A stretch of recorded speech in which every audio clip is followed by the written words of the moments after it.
Where's my biracial princess, Disney?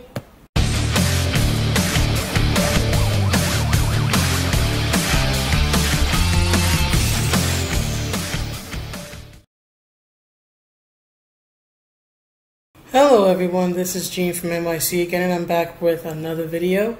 So, first off, as always, thank you for watching the video, for subscribing if you've subscribed.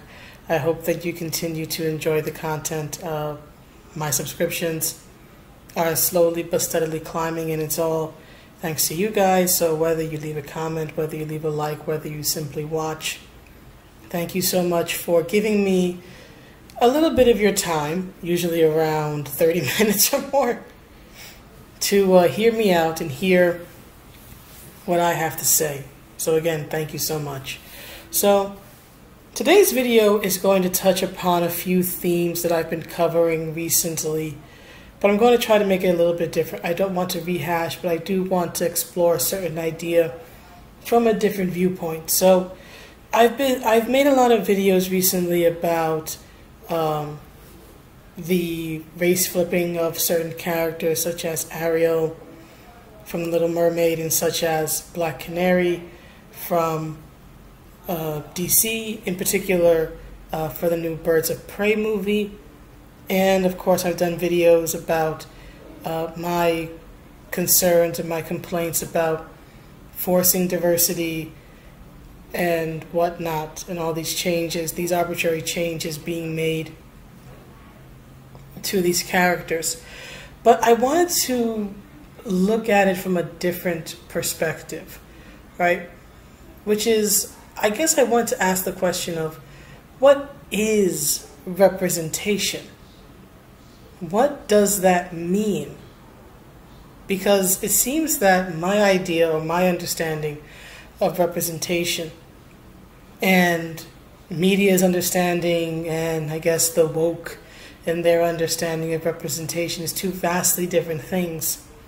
And perhaps it's just the idealist that still somehow lives inside of me a tiny bit, but I'd like to believe that at least some of these people who push for this diversity mean well, but are just going about it the wrong way. So I've been asking myself for the past few days, what is representation? And I still don't think I've come quite to an answer, but I'm just going to ramble and just see the conclusion that I come to. So I was asking myself, what is representation? What did I feel reflected or represented me when I was a child? What did I see myself in? What elements of myself did I see myself in as a little kid? Who were these characters? How did I feel represented by them? And the reason I ask myself this question is because one of the defenses that people who are pro race lifting or blackwashing or changing sexuality, basically from what appears to me is trying to erase straight white men or straight white characters in general, but especially straight white guys. And that's just the way it comes across to me, as an erasure of what has historically been perceived in America as a favored or privileged racial group and gender group.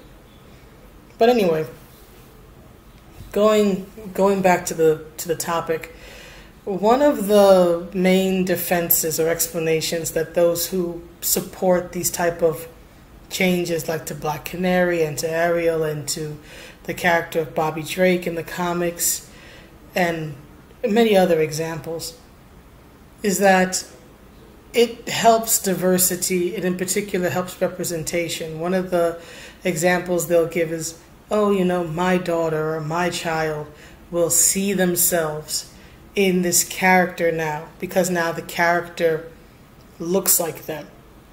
Or they'll say, when I was a kid, there weren't characters like this around. They weren't my skin tone, and so I felt erased or I felt left out.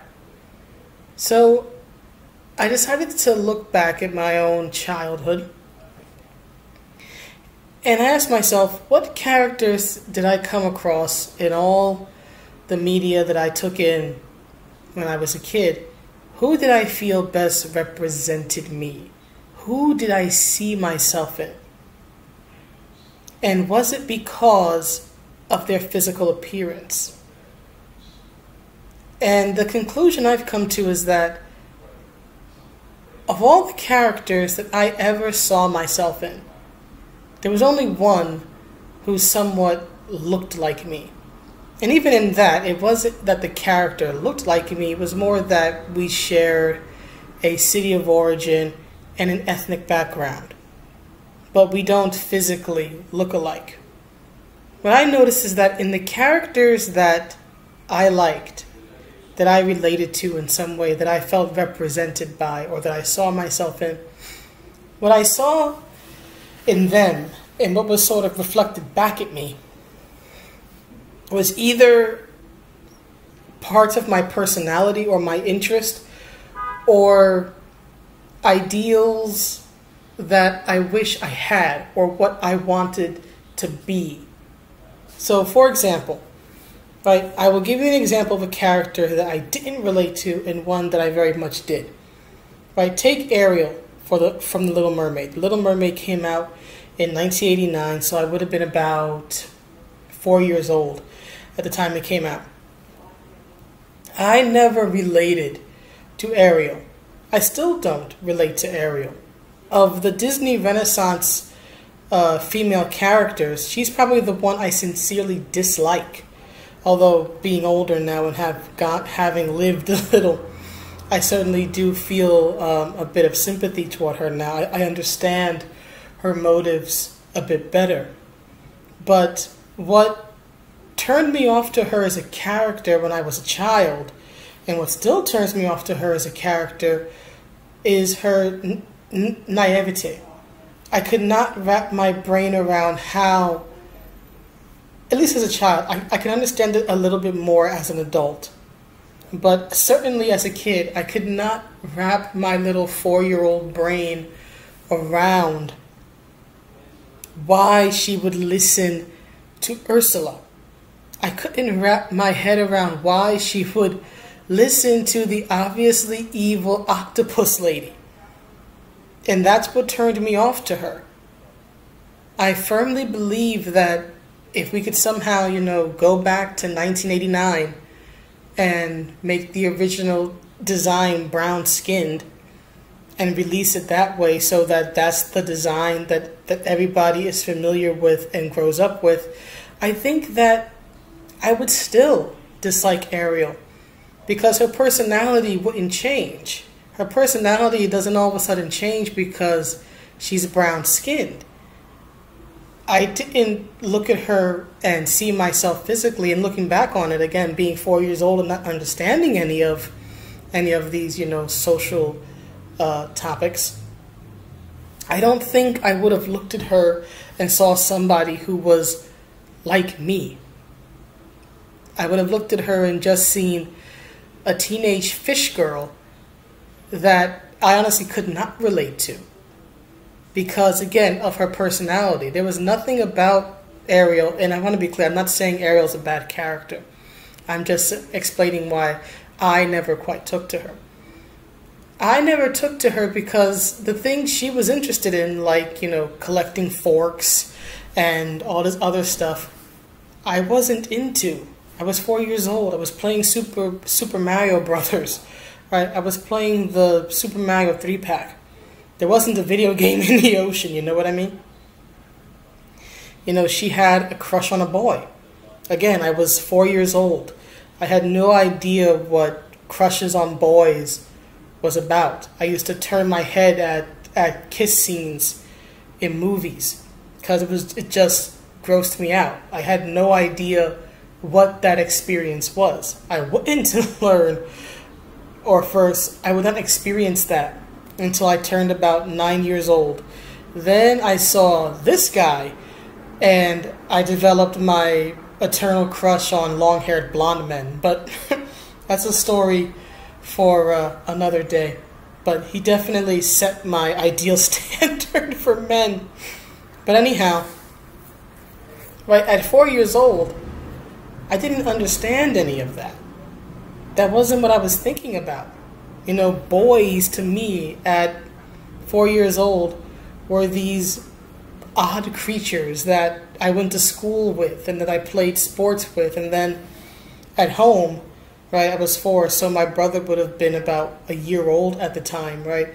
I was just, you know, sort of in awe of this, you know, little, you know, mushy baby thing that could climb out of a playpen and fall out the playpen, yet somehow I'm getting yelled at because he hit his head.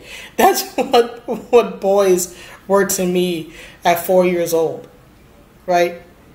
When I was 4 years old, I was interested in stuff like Thundercats, right? My favorite character was Lion-O. My favorite hero at the time was Batman, right? I didn't look at them as boys, right? To me, they weren't in the same class as the guys I was going to school with, right? They were above all that in my mind. They were heroes, right? They didn't go to school and they didn't pick on me and they didn't do stuff like that. They saved the day. They had the Batmobile, or they had the Sword of Omens. I had a Sword of Omens as a little kid. That was like one of the first things I sincerely cherished in life. If I gotta find it again. I need to get me a Sword of Omens. But anyway, that's where my head was at when I was 4 years old. It wasn't on boys, so there was no way for me to relate to Ariel. It was impossible. Compare this to Belle from Beauty and the Beast. Belle I very much related to as a child, and I still relate to.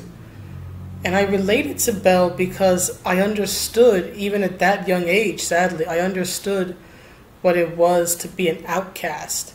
I understood what it was to have people talk about you. I understood what it was to have your only friend, you know, be somebody who was kind of moody and kind of like you, right? It was kind of like, you know, two lonely people being lonely together, that type of situation. I knew what it was to be different, and in particular, I knew what it was to love books. I've always been a nerd. I always loved, there we go, to read. So I related to her on that, right? Like my favorite scene in the film has always been the library scene, because he's giving her a giant library. It's like, this is the perfect gift for a nerd. That's what I related to. That's what I understood. That's what I saw myself in. It had nothing to do with her skin tone or the fact that she's French or anything like that. She's a book nerd. She's a book nerd, and the giant beast man who's in love with her gave her a library. My whole thing was, I want to be Belle at that moment. I want to be Belle in the library scene. That's what I want. I want someone to gift me with a library. That's what I related to. And then you go on later to say, what is it, Hunchback, right? I related to Esmeralda because, again, I was the outcast. People didn't like me. And in my own way, I understood what it was to have an authority figure hate you and try to hurt you. Right? I also knew what it was like to, you know, have friends that, again, were not exactly popular. I mean, I was always, I didn't have many friends, but the friends I did have, right, we were never the popular kids, right? And Esmeralda has this, you know, very beautiful friendship with Quasimodo. You know, Quasi isn't like everybody else, and that's not in a positive way, right? So I understood that, right? I related to her in the fact that, you know, that she had some sort of spirituality, right? I don't want to say she's a believer because technically she isn't. She even says in God Help the Outcast, would you listen to a gypsy's prayer, right? She sort of expresses doubt in the beginning, but there is a spirituality to the character that even I as a little kid picked up on, and again that spoke to me before I really knew what it was and could identify it and put words to it. It was those elements of her that spoke to me. It made me feel, if you want to call it this, represented, right? I couldn't relate to other characters like Jasmine or say Pocahontas. Not that they're bad. They're not bad at all. But I just couldn't relate to them. There was nothing about them that I saw myself in. Right? Jasmine, falls in love with a shady young man.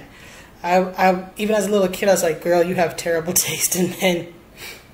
So there was that. Or, Pocahontas, right? She was, basically, Native American mysticism and peace with the earth incarnate. Okay, I'm from New York City. The closest I get to nature is Central Park. Right? I just couldn't relate to them. And I don't think, well, in this case, you wouldn't have to change their skin tones because they're both brown. But for me, it was never a skin tone thing. That wasn't it. I didn't look at Pocahontas and see a grown-up version of myself. I didn't. I was very happy to see a Native American princess. That was nice, but I'm only half Native, so it only spoke to half of my ethnic heritage. And even then, right, we're from different, or at least we are descended from different tribes, right? She's Powhatan, I, from what I am told, right, am descendant on my father's side from Cherokee. So the relation is superficial at best. We come from two entirely different tribal cultures. And again, I just didn't see anything about her that said, hey, that's me. I never did. And the same thing with Jasmine. Again, nope, certainly not bad characters. Just characters that I couldn't relate to. And them having the same skin tone, or in the case of Pocahontas, being Native American and me being partially of Native American descent, didn't make me feel any closer or any more represented. If anything, if there's one thing that has frustrated me over the years, it's the representation of Native Americans in American media. Because in most cases, right, whenever a Native American character is brought up, the character either dresses in buckskin and beads and has the makeup. They basically look like Nightwolf 24/7, and they act like they still live on the plains, like it's still the 1700s and this country is still theirs. Or they go completely in the other direction and they act like they have absolutely no cultural or tribal heritage. It's like either you have someone who denies that they have Native American heritage at all, or they have someone who embraces it too much. It's like, can we get a middle ground? Can we please get a middle ground? That's something I would like to see. You want to talk about representation? Can we get that? Can we get a well-balanced Native American character who's in touch with his roots but isn't obsessed with them and lives in the real, regular world? Please, please, please, can we get that?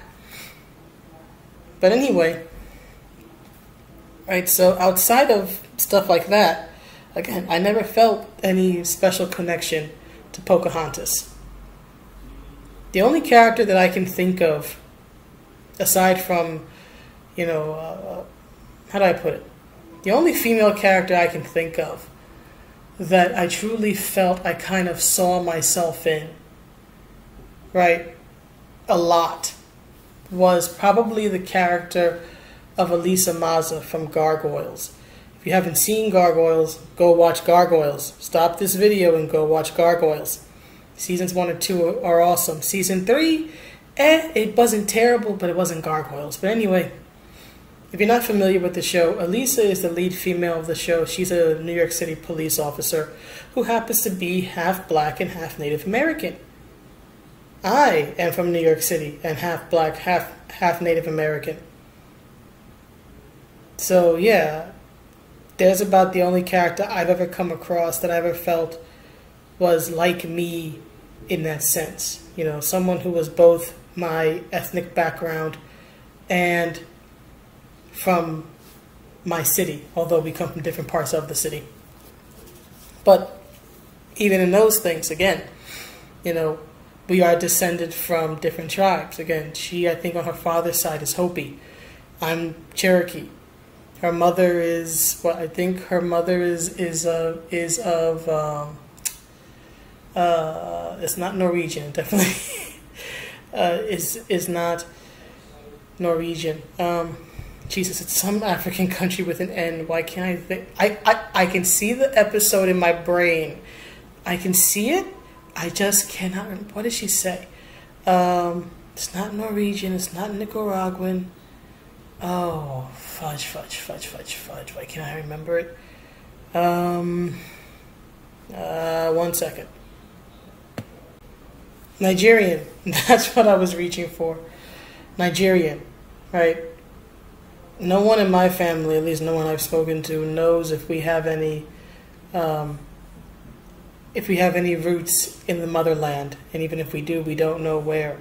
If you ask anybody in my family, our roots are in the South, in the southern parts of America, in particular North Carolina, right? So even in that, we are different. But if you want to talk about a character who I felt was kind of like me, it was probably Elisa in those ways, right? Female, similar ethnic background, same city. But again, we don't physically look alike. Elisa looks like a light-skinned version of her voice actress, Sally Richardson. She doesn't look like me, right? She doesn't have my facial features, right, in my physical appearance, even as a little kid. And even if you take all that into account, while it was, I will admit, kind of nice, or just kind of, I looked at it as this like funny coinkydink that there was a character who was like me in those ways. But what I liked about Elisa and what I still like about her had nothing to do with her physical appearance. What I liked about her was that the show showed that she was smart and resourceful. One of my favorite scenes is from the beginning of the show, where she basically is outmanned, outgunned, and she has to hold her own against the Xanatos Goon Squad. And this is before they were sort of dumbed down as villains, and they're actually somewhat competent in this scene. And it's one of the best scenes of the show, in my opinion, because it really showed how much of a quick thinker Elisa is, and how quickly she thinks on her feet and is able to turn a situation around in her favor.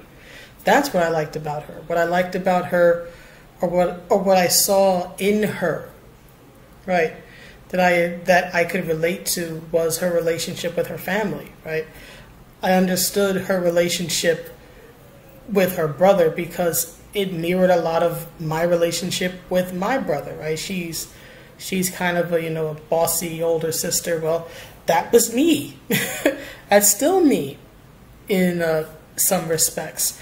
I understood that. I remember their arguments in certain episodes in season 1, and I just remember thinking then and I was like, oh God, that is me and my brother. That is me and my brother 100%.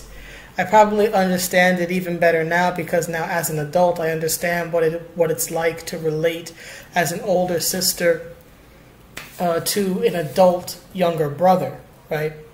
By the time the show came out, I was about 9 years old, which means my brother would have been 6, right?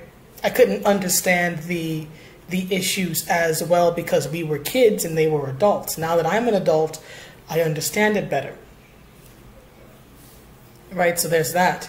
Right, there is one episode when Elisa is reunited with her mother, and there's like a friction between them. In particular, because Elisa feels that her mother is too nosy and always sticking her nose in her business where it doesn't belong. Again, that's something I could relate to. Me and my mother have always had a very tense relationship. We don't always get along.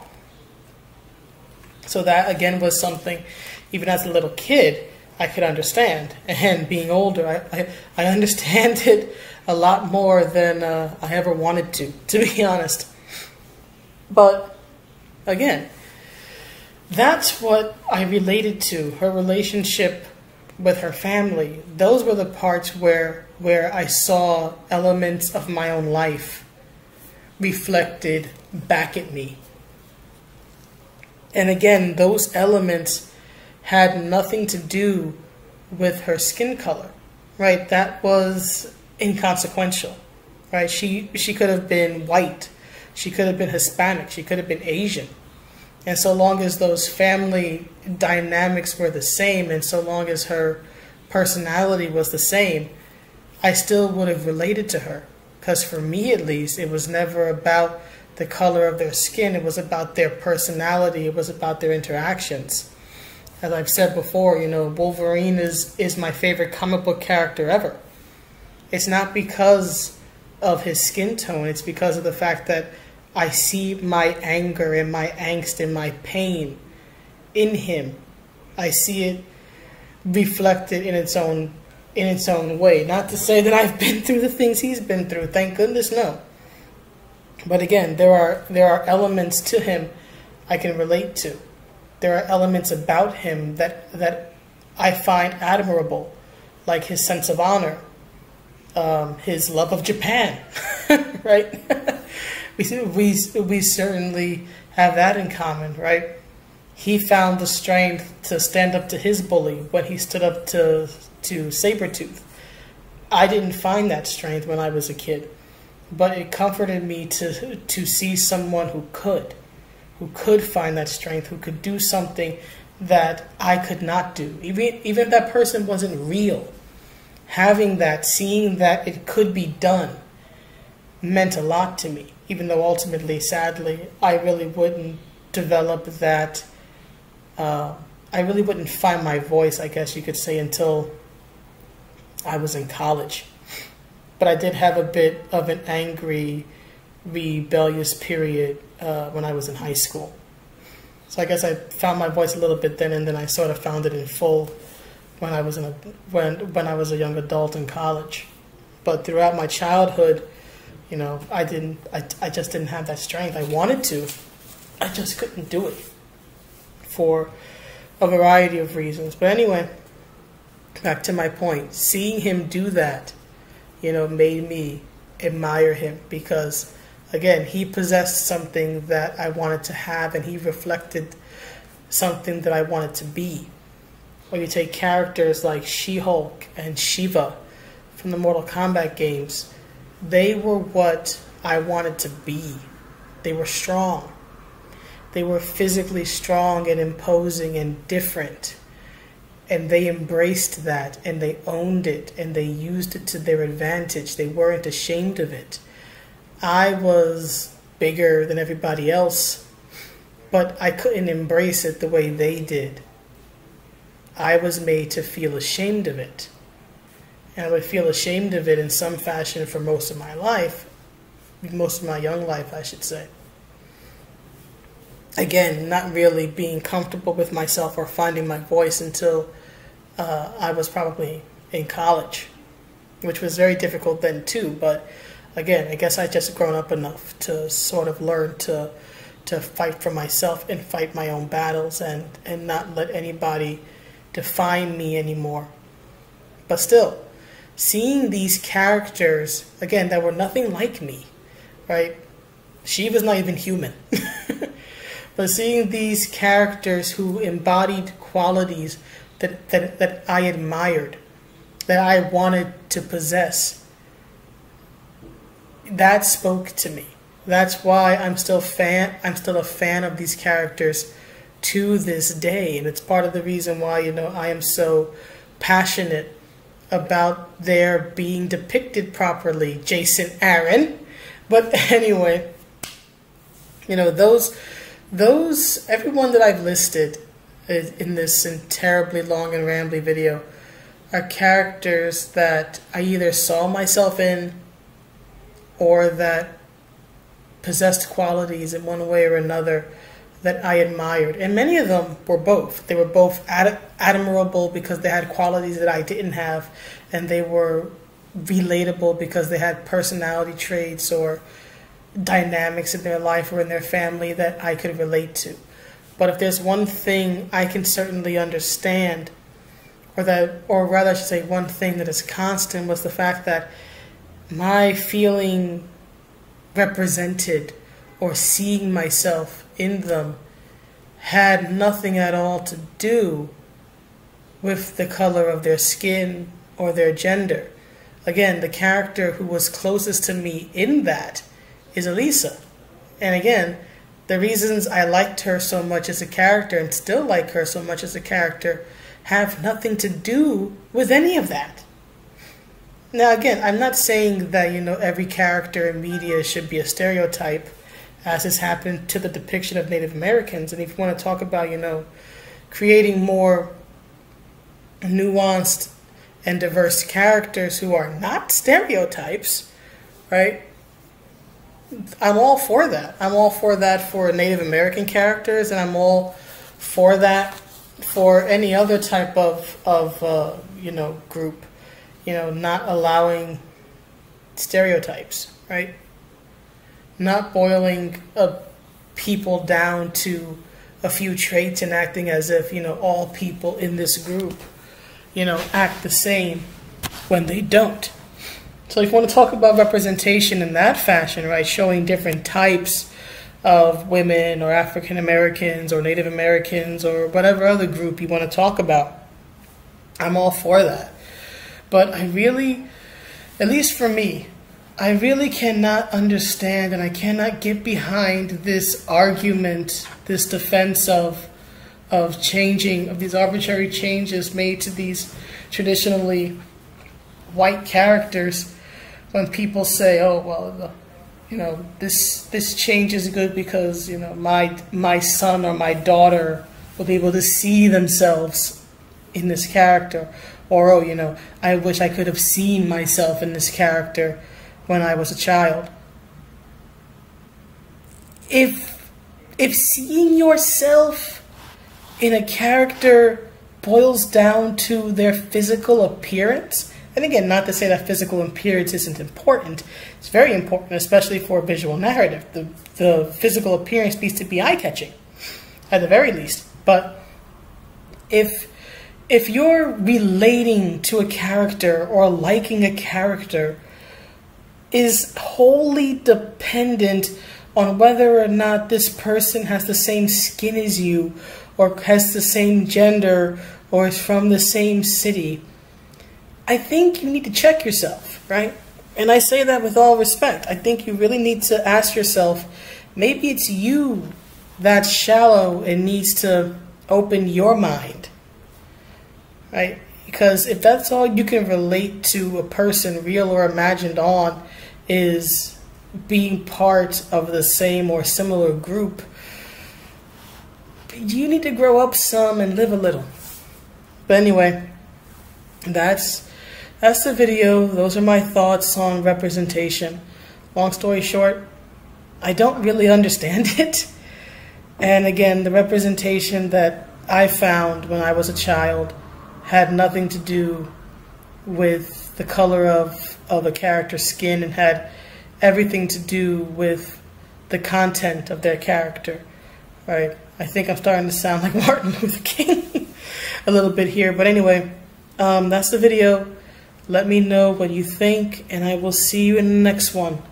Have a good weekend, everybody. Bye.